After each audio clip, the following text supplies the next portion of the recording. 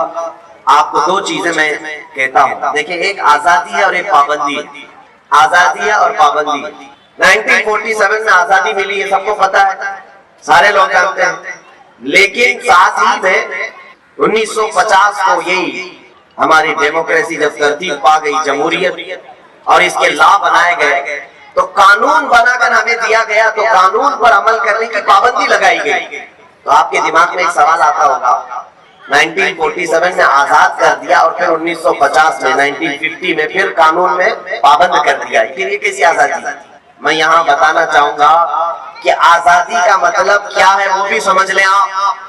آزادی کا مطلب یہ ہے کہ انسانی اقدار کے ساتھ, انسانی اصول کے ساتھ جینا اور دوسرے کی آزادی کو خراب نہ کرنا, یہ صحیح معنوں میں آزادی ہے. آزادی کا مطلب یہ بھی نہیں ہے کہ کوئی ننگا پھرتا رہے اور دوسرے کو تکلیف دے. وہ آزادی تو جنگلوں کی آزادی ہے, جانوروں کی آزادی ہے.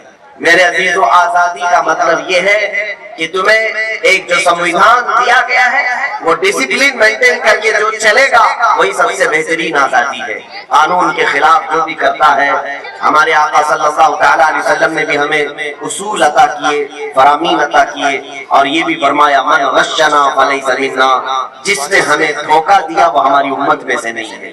اس لیے دھوکہ دینا, رشوت دینا, یہ تمام چیزیں جو قانون کے ساتھ آج ہو رہی ہیں, ان سب سے آج ہمیں مکتی چاہیے, آزادی چاہیے. ہم یہ سوچتے ہیں کہ 500,000 دے کر کے قانون توڑ دیں گے, ایسا کبھی نہیں کرنا چاہیے.